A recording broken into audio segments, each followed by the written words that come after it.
Eh ben, salut les roulis, j'espère que vous allez bien, nous sommes le 16 août 2024, enfin en tout cas c'est le jour où j'enregistre, c'est peut-être pas le jour où vous écoutez, mais c'est surtout le 16e jour de RPJED 2024, avec une question aujourd'hui que je me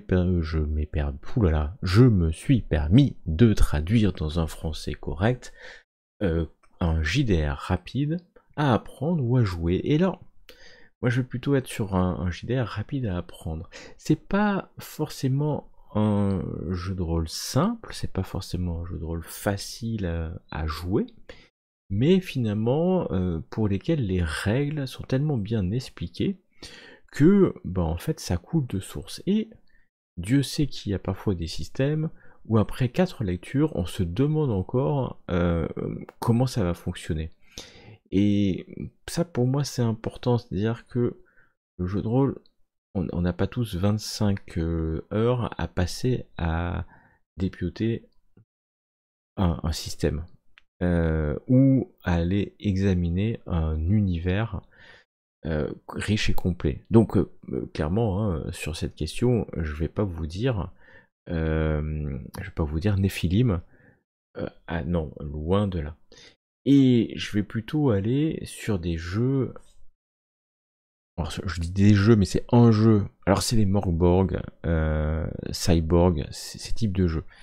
Parce que c'est toujours la même racine derrière.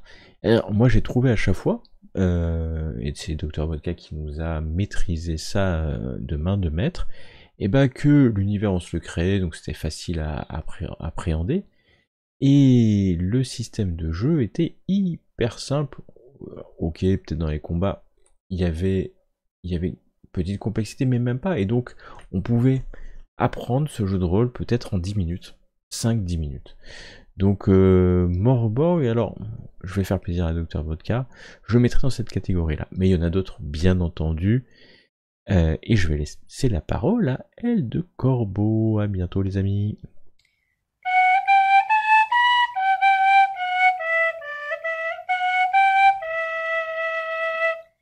RPG Day numéro 16 pour dont la question est un JDR facile à apprendre et à jouer. Encore une fois, je vais me répéter, mais pour moi, surtout pour le MJ, un JDR qui va être facile à apprendre, rapide et tout, à faire jouer, ça va être les JDR qui sont de petits formats, de petite taille. Je vous ai montré Sexy Battle Wizard, mais en vérité, dans le commerce, vous pouvez trouver des livrets tout simples sur du jeu de rôle. Donc là, je vous prends un exemple qui est tout récent avec moi, qui s'appelle Tel Ulysse, par exemple, où là, vous jouez justement sur un navire. Vous êtes perdu sur une mer et votre objectif, ça va être de rentrer chez vous. Et donc, vous pouvez être différents types de navires, hein, marchands, pirates ou des trucs comme ça. Et vous avez une fiche navire, vous avez les différents rôles des personnages et vous voyagez dessus. Très rapide, très facile à apprendre, qui peut se jouer autant en solo qu'à plusieurs personnes et qui permet justement très rapidement d'apprendre le jeu et d'y jouer. Donc pour moi, c'est vraiment tout ce qui est JDR court format. C'était du coup le 16e RPG Day et je vous dis à la prochaine. Appréhender. Alors, moi, je dirais le Basic Role-Playing System, tout ce qui est lié à des pourcentages, des éléments qu'on connaît tous depuis le collège, voire la primaire. Et clairement, il n'y a pas de calcul à faire, en gros. On lance les dés 100, on vérifie qu'on est bien en dessous de la compétence, ça parle à tout le monde, ça reste... Voilà, il y a plein avec plein d'options qu'on peut mettre, comme l'a fait Dead Crow avec RunQuest, mais bon, on a Cthulhu, on a beaucoup de choses qui sont mis sur le Basic Role-Playing System, et honnêtement, c'est un système que tout le monde peut appréhender super facilement. Un JDR facile à jouer et à apprendre. Moi, j'ai eu cette sensation avec Donjons et compagnie. Sur Donjons et compagnie, on avait joué du one-shot et on était des nouveaux employés. Donc pour rappeler un petit peu l'histoire, Donjons et compagnie, on incarne des employés d'une société qui emploie des monstres, qui sont les monstres des donjons que vont parcourir les aventuriers. Je vais pas en dire plus pour pas spoiler le jeu. Donc moi je l'avais joué effectivement en one shot et je me souviens de parties qui étaient très didactiques. Donc le système était vraiment très très simple avec très peu de caractéristiques et très peu de scores différents finalement. Mais surtout la partie avait un déroulement très didactique, un briefing qui servait autant de briefing pour les personnages que pour les joueurs. Puis on arrivait sur zone, on découvrait la zone, on avait une mission avec un objectif. Enfin, voilà, c'était un jeu pour moi qui était très simple à prendre en main et pour apprendre le jeu de rôle, c'est, je pense, un bon jeu assez ludique et pour autant avec des ressorts scénaristiques et des surprises à découvrir. Alors, un jeu rapide à apprendre, bah, ça va être Outgun. Outgun, c'est un jeu italien de Two Little Mouses. Donc, c'est simple, on prend carac compétences, elles sont toutes de 1 à 5, et on jette un nombre de dés. On jette un nombre de dés égal à carac compétences, donc jusqu'ici, rien de spécialement original, et on note les pairs, les brelans, les suites. Voilà. Si vous connaissez les règles du poker, vous savez jouer au jeu. Celui qui fait le plus de paires ou plus de brelans, grosso modo, va gagner. Et celui qui fait la suite royale, la carte flush royale, bah, ça va être le top du top. La scène est à lui. Régalez-vous.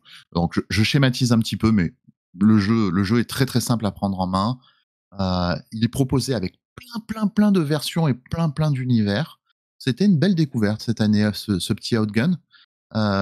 Donc voilà, jeu rapide, prise en main très rapide. L'univers proposé, c'est celui de John Wick, donc c'est bien pour un, je vous avoue. Mais il y a plein d'univers et d'adaptations. On peut l'utiliser comme système générique. Ouais. Outgun, c'est bien, c'est vite résumé et on y joue vite. Pour moi, un jeu rapide à prendre en main, on pourrait citer l'Appel de Cthulhu, qui est un jeu à la mécanique assez simple. Je dirais, il y a un pourcentage, on lance des dés, on est en dessous, au-dessus, on réussit ou on échoue. C'est assez simple et basique à comprendre. C'est un univers souvent, dans les années 20 notamment, qui est suffisamment contemporain pour qu'on ait des réflexes habituels. Il y a le train, il y a parfois le téléphone, on voit très bien les maisons qu'il pourrait y avoir, mais aussi assez dépaysant, parce que c'est pas le monde d'aujourd'hui. Du coup, on peut faire un transfert, transfert mais pas complet, et voilà. Et donc pour initier des nouvelles personnes, c'est un jeu que j'ai déjà utilisé. Avec des scénarios qui sont assez courts, qui contiennent une part d'horrifique, où il n'est pas nécessaire de connaître l'univers pour jouer, puisqu'en fait, juste on joue dans les années 20 et tout le monde a les mêmes références. Donc voilà, c'est plutôt simple, à appréhender pour les nouveaux joueurs ou joueuses et c'est un jeu qui, n'a pas trop de testostérone. On n'est pas obligé d'avoir une grosse épée à 2 mains pour combattre des trolls et des gobelins. Donc voilà, donc on est sur un univers, assez, facile à prendre en main, un système de jeu facile à prendre en main. C'est pour ça que je conseillerais de l'Appel de Cthulhu. Bah, rapide à apprendre, ça sous-entend règles rapides pour les joueurs, univers facile d'accès, hein, donc sur les règles, le vieux système D6 de Star Wars fait le job assez rapidement. Your Zero Engine aussi, et puis Chronique oubliée, soit est finalement un petit peu plus complexe, et puis évidemment, je peux revenir sur Hurlement, parce que quand t'as pas de feuille de perso devant toi et pas de jet de dés à faire quasiment, ça va vite.